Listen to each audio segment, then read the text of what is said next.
Hello, मैं शाहनवाज आपका इस लेक्चर में स्वागत करता हूं और आज मैं कंटिन्यू कर रहा हूं मोशन इन अ प्लेन। और इस पार्ट 5 लेक्चर में हम डिस्कस करने वाले हैं एडिशन ऑफ वेक्टर्स। यस, इस लेक्चर में हम डिस्कस करेंगे वेक्टर्स के एडिशन के बारे में। वेक्टर्स के एडिशन के बारे में हम पढ़ेंगे। बड़ा सिंपल सा कॉन्सेप्ट है। इसके प्रीवियस लेक्चर्स में हमने वेक्टर्स के बारे में पढ़ा है। Position vector, displacement vector, vector का किसी स्केलर के साथ में मल्टीप्लिकेशन और आफ्टर मल्टीप्लिकेशन क्या इफेक्ट जनरेट हो रहा है, वो भी हमने इसका कंक्लूजन देखा था काफ़ी अच्छे से। और अब इस लेक्चर में हम डिस्कस करेंगे कि अगर कोई पर्टिकुलर बॉडी किसी एक से ज़्यादा वेक्टर से बिलोंग करती है, या सिंपल वे में हम ऐसा समझें कि सपोज़ एक या एक से ज़्यादा वेक्टर किसी पर्टिकुलर बॉडी पर एप्लीकेबल है, किसी पॉइंट पर एप्लीकेबल है, तो उसका नेट रिजल्टेंट वेक्टर क्या होगा या नेट रिजल्टेंट क्या उसका होगा, और वो किस तरह का होगा, किस नेचर का होगा, उसकी वैल्यू क्या होगी। ठीक है, तो इन सब चीज़ों के बारे में डिस्कस करने वाले हैं हम इस लेक्चर में। तो काफ़ी इंटरेस्टिंग लेक्चर है, काफ़ी आसान सा लेक्चर है, डेफिनेटली आपको समझ में आएगा, ध्यान से देखिएगा। तो let's start it. So addition of vectors के बारे में अगर हम जानें तो हमें पता है basically the vector possess direction in addition to their magnitude. अगर हम किसी भी वेक्टर की बात करें, सपोज मैं किसी भी वेक्टर की अगर बात करूं, सो ये वेक्टर है, ठीक है। इस वेक्टर की अगर मैं बात करूं तो इस वेक्टर की एक डायरेक्शन है, मुझे दिख रहा है ऑलरेडी। ये डायरेक्शन इसकी क्या है, सपोज़ ये डायरेक्शन जो है इसकी अगर मैं डायरेक्शंस बनाऊं यहाँ पर, तो ये होता है नॉर्थ, ये होता है ईस्ट, ये होता है वेस्ट और ये होता है साउथ। तो इसकी डायरेक्शन जो है वो है वेस्ट टू ईस्ट, ठीक है। अब ये इसकी डायरेक्शन हो गई, और ऑब्वियसली इस वेक्टर की अगर कुछ वैल्यू की मैं बात करूं तो डेफिनेटली इस वेक्टर की कोई मैग्नीट्यूड वैल्यू हो सकती है, उसे मैं बोल रहा हूं बेसिकली ए, ठीक है। So A is a magnitude value of this vector and west to east is a direction. तो अगर हम किसी भी वेक्टर की बात करें तो ऑब्वियसली हर वेक्टर की एक डायरेक्शन होती है, उसकी एक मैग्नीट्यूड वैल्यू होती है। सो इस तरह से अगर एक से ज़्यादा वेक्टर किसी पॉइंट पर एप्लीकेबल है, सपोज़ ये कोई पॉइंट है, ठीक है, ये कोई ऑब्जेक्ट है, अगर मैं किसी ऑब्जेक्ट को बना रहा हूँ, ठीक है, और इस ऑब्जेक्ट पर सपोज़ एक से ज़्यादा वेक्टर अगर एप्लीकेबल हैं, आप देख सकते हैं इस तरह से एक वेक्टर इस तरह से एप्लीकेबल है, एक वेक्टर इस तरह से एप्लीकेबल है, एक वेक्टर इस तरह से एप्लीकेबल है। तो सपोज़ ये वेक्टर क्या है, सपोज़ ये वेक्टर कोई फिजिकल क्वांटिटी है, सपोज़ ये फोर्स हो सकते हैं। तो suppose this is a force F1, this is a force F2, this is a force F3। सो ये सपोज़ वेक्टर जो हैं ये कोई फिजिकल क्वांटिटीज़ हैं, वो क्या है, फोर्स हैं, और ये सारे फोर्स इस बॉडी पर लग रहे हैं। तो ऑब्वियसली इस बॉडी का नेट रिजल्टेंट क्या होगा, या मैं ऐसा कहूँ कि सपोज़ ये फोर्स F1 इस बॉडी को इस डायरेक्शन में शिफ्ट करने की कोशिश कर रहा है, ये फोर्स इस बॉडी को इस डायरेक्शन में शिफ्ट करने की कोशिश कर रहा है, और ये फोर्स F3 जो है बॉडी को इस डायरेक्शन में शिफ्ट करने की कोशिश कर रहा है। तो फाइनली बॉडी जो होगी वो किस डायरेक्शन में शिफ्ट होगी, फाइनली बॉडी किस डायरेक्शन में शिफ्ट होगी, इसका पता हमें कैसे लगेगा, जब हम ये जान पाएंगे कि ये सारे जो वेक्टर्स हैं, इन वेक्टर्स का नेट रिजल्टेंट वेक्टर क्या होगा, इन सारे वेक्टर्स का एडिशन के बाद रिजल्टेंट वेक्टर जो आने वाला है वो क्या होगा। तो ये हम कब पता कर पाएंगे, जब हमें इन वेक्टर्स को ऐड करना आएगा। हम जब इन वेक्टर्स को ऐड करना सीखेंगे तो हमें ये पता होना चाहिए कि वेक्टर जो होते हैं वो नॉर्मली किसी भी अलजेब्रा की तरह ऐड नहीं होते। So the vectors can not be added by the simple laws of algebra applicable to scalar, ठीक है। हमें याद रखना है, जिस तरह से हम नॉर्मली कर देते हैं ना, 2+2 = 4, हमने लिख दिया 2+2 = हमने लिख दिया 3+5 = 8। तो ये नॉर्मल अलजेब्रा है, हमने सिंपल एडिशन करके लिख दिया। तो वेक्टर इस तरह से ऐड नहीं होते कि आपने सिंपल ऐड कर दिया। वेक्टर्स को ऐड करने के लिए स्पेशल लॉज होते हैं, रूल्स होते हैं। तो डेफिनेटली लॉज और उसके रूल्स जो है वो इस लेक्चर में तो कवर्ड नहीं है, बट आने वाले सब्सिक्वेंट लेक्चर्स में उनका डिस्कशन है। बट इस लेक्चर में हम इम्पोर्टेंटली एडिशन का बेसिक क्या होना चाहिए और एडिशन किस तरह से होता है उसके बारे में हम ज़रूर पढ़ने वाले हैं। तो देखते रहिए इस लेक्चर को, बड़ा मज़ेदार लेक्चर है। इसे समझने के लिए हम कंसिडर करते हैं कुछ एग्जांपल्स। इन एग्जांपल्स में कुछ केसेस हैं। तो सपोज केस फर्स्ट कंसिडर करते हैं हम लोग। केस फर्स्ट कंसिडर किया हमने, तो सपोज दो वेक्टर हैं, when the two vectors act in the same direction. अगर दो वेक्टर एक ही डायरेक्शन में एक्ट हो रहे हैं, एक ही डायरेक्शन में एप्लीकेबल है। जैसा अभी हमने फोर्स का देखा कि वहाँ पर हर फोर्स की कंपोनेंट की डायरेक्शन अलग अलग थी, लेकिन यहाँ पर क्या हो रहा है, एक ही डायरेक्शन में। आप इसको इस तरह से समझ सकते हैं कि सपोज कोई बॉडी है, उस बॉडी का डिस्प्लेसमेंट हो रहा है। यहाँ पर displacement is a vector quantity. तो सपोज बॉडी ने इनिशियल लेवल पर जो डिस्प्लेसमेंट किया वो सपोज था 3 मीटर का, ठीक है। आपने कंसिडर किया कि भाई बॉडी का जो डिस्प्लेसमेंट है वो कितना है, 3 मीटर। तो यहाँ पर आपने लिखा 3 मीटर, ठीक है। आपने बॉडी का डिस्प्लेसमेंट लिख दिया यहाँ पर 3 मीटर। फिर क्या हुआ, बॉडी डिस्प्लेस हुई थोड़ी देर, फिर उसके बाद अगेन थोड़ी देर बाद और डिस्प्लेस हुई। तो सपोज और डिस्प्लेसमेंट कितनी हुई, तो सपोज और डिस्प्लेसमेंट उसका हुआ 4 मीटर का। तो अब देखिए यहाँ पर बॉडी का डिस्प्लेसमेंट एक ही डायरेक्शन में हो रहा है। पहले जो पहला डिस्प्लेसमेंट था जिसको पी से रिप्रेजेंट किया है, उसका डिस्प्लेसमेंट भी बेसिकली एक ही डायरेक्शन में था। आप देख सकते हैं किस तरह से, इसी डायरेक्शन में, ठीक है। और उसके बाद जो अगला डिस्प्लेसमेंट हुआ वो भी सेम डायरेक्शन में ही हुआ, लेकिन यहाँ पर मैग्नीट्यूड वैल्यू अलग है, 4 मीटर है।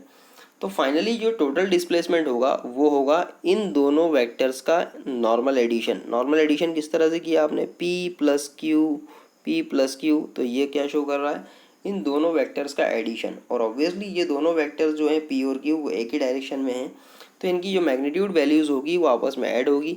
मैग्नीट्यूड वैल्यूज़ आपस में ऐड होगी तो इसकी वैल्यू हो जाएगी 7 मीटर। देखिए कितना आसान सा था, ठीक है। वेक्टर जो P था उसकी डायरेक्शन भी वेस्ट टू ईस्ट थी, आप देख सकते हैं west to east direction. Vector Q जो था वो भी डिस्प्लेसमेंट शो कर रहा था वेस्ट टू ईस्ट डायरेक्शन में। तो फाइनली जो रिजल्टेंट वेक्टर आपको मिला P प्लस Q, उसकी डायरेक्शन भी क्या होगी, उसकी डायरेक्शन भी वेस्ट टू ईस्ट ही होगी। तो ये है पहला केस, ठीक है। अब सेकंड केस कंसिडर करते हैं हम लोग। सेकंड केस में क्या है कि सपोज कोई बॉडी सपोज डिस्प्लेस हुई, तो सपोज उस डिस्प्लेस कितनी हुई, वो 3 मीटर डिस्प्लेस हुई अपनी इनिशियल पोजीशन से। फिर क्या हुआ, वो बॉडी डिस्प्लेस हुई और फिर अगेन अपने पॉइंट से रिटर्न जाने लगी। इट मीन्स कि पहले तो वो 3 मीटर तक आई, ठीक है। फिर अगेन क्या हुआ, उसका मूड हुआ कि वापस रिटर्न जाना है, तो वो बॉडी वापस जाने लगी, ठीक है। वो बॉडी वापस जाने लगी। तो अब हमें फाइनली इसका टोटल डिस्प्लेसमेंट पता करना है कि एक्चुअल रिजल्टेंट डिस्प्लेसमेंट क्या है। तो ऑब्वियसली रिजल्टेंट डिस्प्लेसमेंट क्या होगा, वो जो रिजल्टेंट डिस्प्लेसमेंट होगा वो इनिशियल पोजीशन, और ये फाइनल पोजीशन ये वाली, ये इनिशियल पोजीशन। तो यहाँ पर देख सकते हैं आपकी सपोज कोई बॉडी है, वो बॉडी डिस्प्लेस हुई सपोज इनिशियली 3 मीटर, फिर अगेन वो 2 मीटर क्या हुई, डिस्प्लेस हुई अगेन अपोजिट डायरेक्शन में। अपोजिट डायरेक्शन में 2 मीटर डिस्प्लेस हुई बॉडी। सो फाइनल रिजल्टेंट क्या होगा, फाइनल रिजल्टेंट जो डिस्प्लेसमेंट होगा, तो आप देख सकते हैं यहाँ से इस एग्जांपल से, ठीक है। मैं इसको थोड़ा सा बड़ा बना देता हूँ। इस एग्जांपल से आप देख सकते हैं इसको, पहले बॉडी जो है वो P is equal to 3 metre displace हुई, ठीक है। फिर बॉडी अपोजिट डायरेक्शन में Q is equals to 2 metre displace हुई।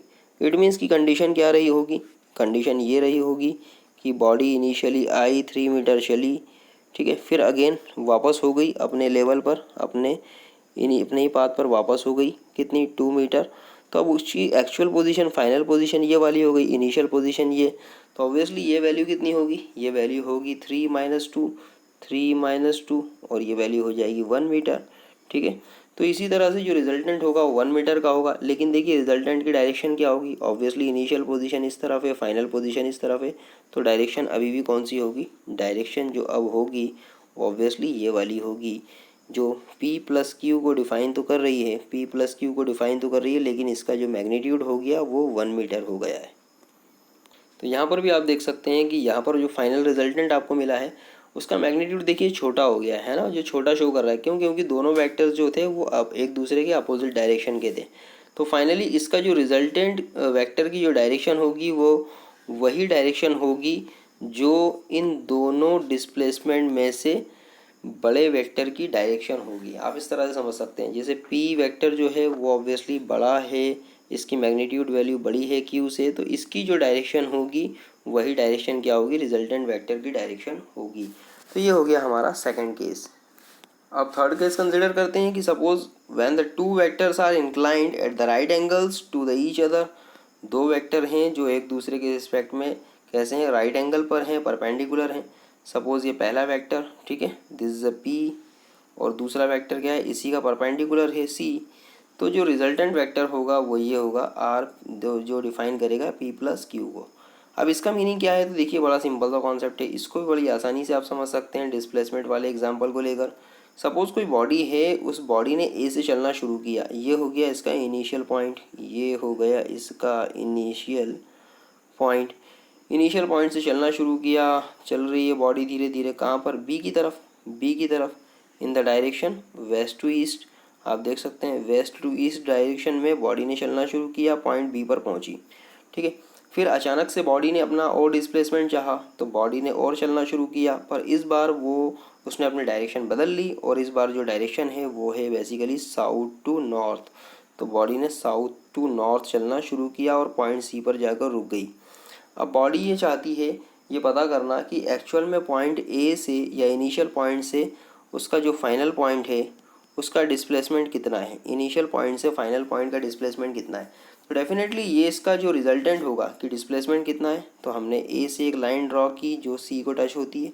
ठीक है, तो ये जो रिजल्टेंट वेक्टर आर होगा ये डिफाइन करेगा एक्चुअल में दोनों वेक्टर्स के एडिशन को, दोनों वेक्टर्स के एडिशन को ये डिफाइन करेगा। ठीक है, क्योंकि आप एक्चुअल में क्या कर रहे हैं, पहला डिस्प्लेसमेंट देखा पी, दूसरा डिस्प्लेसमेंट देखा क्यू, और आपने बोला बताओ टोटल डिस्प्लेसमेंट कितना हुआ। तो ऑब्वियसली जब हम टोटल की बात करते हैं तो हम कंपोनेंट्स के एडिशन की बात करते हैं। यहाँ पर कंपोनेंट कौन है, पी और क्यू। तो यहाँ पर जो फाइनल रिजल्टेंट डिस्प्लेसमेंट होगा जो आर से डिफाइन हो रहा है, कैपिटल आर से डिफाइन हो रहा है, आप देख सकते हैं कैपिटल आर से डिफाइन हो रहा है, वो क्या होगा, इन दोनों वेक्टर्स का एडिशन होगा। ठीक है, तो ये एडिशन हमें क्या शो कर रहा है, ये रिजल्टेंट वैल्यू हमें ये शो कर रही है कि बॉडी ने जिस तरह से चलना शुरू किया, वो बॉडी ए से बी पर गई और देन बी से सी पर गई। ठीक है, तो ऑब्वियसली कितना इसने ट्रैवल किया, सपोज थोड़ी देर के लिए हम मान लेते हैं कि यहाँ पर जब बॉडी ए से बी पर जा रही थी तब इसने जो डिस्प्लेसमेंट हुआ इसमें वो है सपोज 4 मीटर का, वो है सपोज 4 मीटर का। ऑब्वियसली बॉडी जब बी से सी पर गई तो जो क्यू की वैल्यू है, जो इस ये वाले डिस्प्लेसमेंट की वैल्यू है, उस डिस्प्लेसमेंट की जो वैल्यू होगी, सपोज थोड़ी देर के लिए हमने कंसिडर कर ली इसकी वैल्यू कितनी है, 3 मीटर। ठीक है, तो यहाँ पर ये कहने का मतलब है कि अगर बॉडी 4 मीटर ए से बी चलने के बाद और 3 मीटर बी से सी चलने के बाद इतना डिस्प्लेस होकर फाइनल पोजीशन सी तक पहुँची, तो अगर बॉडी इसके बजाय ए से चलना शुरू करती विथ थीटा एंगल, ए से चलना शुरू करती विथ थीटा एंगल एक पर्टिकुलर इंक्लाइनेशन पाथ में, ठीक है, और कितना चलती, सिर्फ 5 मीटर चलती, आर की वैल्यू कितनी होती यहाँ पर 5 मीटर, सिर्फ 5 मीटर चलती, तो वो अपने डेस्टिनेशन तक पहुँच जाती। मतलब उसे टोटल 4 + 3 7 चलने की ज़रूरत नहीं है, 4 + 3 7 मीटर चलने की ज़रूरत नहीं है, वो तो सिर्फ अपने पाथ से, इनिशियल पॉइंट से थीटा इंक्लाइनेशन लेकर थीटा इंक्लाइनेशन पाथ पर सिर्फ 5 मीटर भी अगर चलेगी तो अपने एक्चुअल फाइनल पोजीशन पर पहुंच जाएगी। तो आपने देखा यहाँ पर कि आपने सिंपल एलजेब्रा एडिशन नहीं किया, आपने ऐसा नहीं किया 4 + 3 = 7, 4 + 3 = 7 यहाँ पर एप्लीकेबल नहीं हुआ, यहाँ पर कुछ और ही आया है 5। और ये 5 कैसे आया है, इससे रिलेटेड जो फार्मूलेज हैं, जो रूल्स हैं, वो हम आने सब्सिक्वेंट लेक्चर्स में हम देखेंगे, आने वाले फर्दर लेक्चर्स में हम बहुत अच्छे से देखेंगे कि एक्चुअल में ये 5 आया कैसे है। ठीक है, सो काफ़ी इम्पॉर्टेंट है ये कॉन्सेप्ट कि हमें याद रखना है कि अगर आप वेक्टर्स को ऐड कर रहे हैं तो वेक्टर नॉर्मल एडिशन को फॉलो नहीं करेंगे, नॉर्मल एडिशन को फॉलो नहीं करेंगे। वेक्टर्स को ऐड करने के लिए स्पेशल मेथड्स हैं, स्पेशल लॉज हैं, और वो लॉज हम आने वाले फर्दर लेक्चर्स में पढ़ेंगे। सो यहाँ पर आप देख सकते हैं बेसिकली जो कंक्लूजन लिखा हुआ है, the displacement of the 5 metre along the A C, है ना, ये ए सी है, this is A, this is C, so displacement of 5 meter along the AC produces the same effect as the displacement of 4 meter along the AB and 3 meter along the BC together। ठीक है, ये AC का जो displacement है along the AC 5 metre का जो displacement है with theta angle, ये सेम इफेक्ट प्रोड्यूस कर रहा है जब बॉडी 4 मीटर ए से बी चली और बी से सी 3 मीटर चली, ये हम देख चुके हैं। So it amounts to say that the displacement vector AC is the sum of the displacement vector AB and BC। ठीक है, हम बोल सकते हैं बेसिकली कि यहाँ पर जो वेक्टर AC है वो क्या है, वो वेक्टर AB और BC का एडिशन है। हम देख सकते हैं यहाँ पर लिखा हुआ है resultant vector R = P plus Q. P is a vector in the direction west to east, ठीक है, और B क्या है, basically BC, the Q vector which is the vector in the direction of south to north. So इनका जो resultant vector होगा वो इस तरह से बेसिकली इस डायरेक्शन में होगा. और ये डायरेक्शन कौन सी है, ऑब्वियसली ये जो डायरेक्शन है ये है नॉर्थ टू साउथ, ठीक है, नॉर्थ ईस्ट डायरेक्शन है ये डायरेक्शन कौन सी डायरेक्शन है, this direction is basically north east direction, ठीक है. आप देख सकते हैं ये वेक्टर पैरेलल है, तो ये डायरेक्शन कौन सी है, नॉर्थ ईस्ट डायरेक्शन. सो हम कह सकते हैं this is basically the resultant of vector addition A B plus B C, ठीक है, which is basically equal to A C. So if the vector A B B C and A C are represented by the P Q and R, suppose आपने consider कर लिया, हमने किया हुआ जैसे कि हमने ए बी को पी कहा, बी सी को क्यू कहा और ए सी को आर वेक्टर कहा, तो हम लिख सकते हैं इसको बहुत अच्छे से, P plus Q is equal to R and the vector R is also called the resultant of the vector P and Q. हमें याद रखना है कि वेक्टर आर जो है वो रिजल्टेंट वेक्टर है वेक्टर पी एंड क्यू का, ठीक है. सो रिजल्टेंट वेक्टर की अगर हम डेफिनेशन देना चाहें तो क्या होगी, हम समझ चुके हैं. The resultant vector of the two और more vectors is a single vector which produces the same effect as the individual vector produces together, ठीक है. तो रिजल्टेंट वेक्टर किसी एक या दो या दो से ज़्यादा वेक्टर्स का रिजल्टेंट वेक्टर वो वेक्टर होता है जो वो सेम इफेक्ट प्रोड्यूस करता है जितना इफेक्ट वो इंडिविजुअल वेक्टर सब मिलकर प्रोड्यूस करते हैं. बिल्कुल सेम आप समझ सकते हैं इस एग्जांपल से जो अभी हमने देखा कि यहाँ पर क्या हो रहा था, बॉडी ए से बी चली, वेक्टर बी हमने कहा उसे, फिर बॉडी बी से सी चली, वेक्टर क्यू कहा हमने, और जब फाइनल पोजीशन सी पर पहुंची तो हमने ये भी कहा कि अगर बॉडी इस तरह से ना जाकर सीधे ए से एक इंक्लाइनेशन पाथ पर चलती और सी तक पहुंच जाती, जबकि उसे इतना नहीं चलना पड़ता. जैसे आपने देखा यहाँ पर एग्जांपल के तौर पे हमने 4 लिया, यहाँ पर 3 लिया, टोटल 7 मीटर बॉडी डिस्प्लेस हुई या 7 मीटर बॉडी ने ट्रैवल किया. बट यहाँ पर अगर ए से सी की तरफ अगर वो जाती, ठीक है, इंक्लाइनेशन थीटा, तो उसे सिर्फ 5 मीटर चलना पड़ता, ठीक है. तो अभी हमने एक एग्जाम्पल के थ्रू देखा, तो यहाँ से ये प्रूफ हुआ कि आर जो है वो क्या है, एक रिजल्टेंट वेक्टर है, वो सेम इफेक्ट प्रोड्यूस कर रहा है जो उसके कंपोनेंट प्रोड्यूस कर रहे थे, ठीक है. ये कंपोनेंट कौन हो गए, ए बी और बी सी, और आर क्या हो गया, रिजल्टेंट वेक्टर जो सेम इफेक्ट प्रोड्यूस कर रहा है. सो फाइनली अगर कंक्लूजन की तरफ हम आए तो जैसा मैंने कहा, vectors can not be added algebraically but they are added according to the law of vector addition. आप किसी भी वेक्टर को नॉर्मल एडिशन के थ्रू ऐड नहीं कर सकते. अभी हमने देखा 4 + 3 7 हो रहा था, लेकिन रिजल्टेंट तो 5 आया. इसका मतलब क्या हुआ कि वेक्टर्स को नॉर्मल एडिशन से हम ऐड नहीं कर सकते. इसके लिए स्पेशल लॉज है एडिशन के. So there are the 3 laws of vector addition used to add 2 और more vectors having any inclination with each other, ठीक है. अगर दो या दो से ज़्यादा वेक्टर्स ऐसे हैं जो एक दूसरे के रिस्पेक्ट में इंक्लाइनेशन पर हैं, ठीक है. जैसा भी इनिशियल एग्जांपल मैंने लिया था कि सपोज कोई बॉडी है, उस बॉडी पर कोई फोर्स एप्लीकेबल हो रहा है, ठीक है. तो ये फोर्स एप्लीकेबल है F1, फोर्स एप्लीकेबल है F2 और एंड सो ऑन, जैसे बहुत सारे फोर्स हो सकते हैं. तो आप देख सकते हैं कि फोर्स F1 और F2 आपस में एक दूसरे के रिस्पेक्ट में एक इंक्लाइनेशन पे, तो इनका रिजल्टेंट वेक्टर क्या होगा, ऑब्वियसली इनका जो रिजल्टेंट वेक्टर होगा, रिजल्टेंट फोर्स होगा F1 और F2 का, वो हम कैलकुलेट करेंगे अलग अलग स्पेशल मेथड से. और वो मेथड्स क्या है, वो 3 मेथड्स हैं, triangle law of vector addition, parallelogram law of vector addition and polygon law of vector addition. ये सारे लॉज हैं वेक्टर एडिशन के, और 1 बाय 1 हम इन सारे लॉज को सब्सिक्वेंट लेक्चर्स में देखेंगे. काफ़ी इंपॉर्टेंट लॉ है और इनसे रिलेटेड हम कुछ न्यूमेरिकल्स भी सॉल्व करेंगे, तो काफ़ी इंटरेस्टिंग है, काफ़ी इंपॉर्टेंट है. आने वाले लेक्चर्स भी आप ध्यान से देखिएगा. बट आई होप कि आपको ये लेक्चर आज का पूरा समझ में आया होगा, और इसमें किसी तरह का कोई डाउट अगर आपको आ रहा होगा तो डेफिनेटली आप इस लेक्चर को 2 से 3 बार ज़रूर देखेंगे, और उसके अलावा भी कोई डाउट है तो आप मुझे कमेंट बॉक्स में लिखेंगे. Thank you, thanks again. और आपने अगर अभी तक इस चैनल को सब्सक्राइब नहीं किया तो प्लीज़ आपको सामने जो फेस आइकॉन दिख रहा है उस पर क्लिक कीजिए और इस चैनल को सब्सक्राइब ज़रूर कीजिए, ताकि हमारे आने वाले फर्दर लेक्चर्स आप तक जल्द से जल्द पहुंच सके. Thank you, thanks again.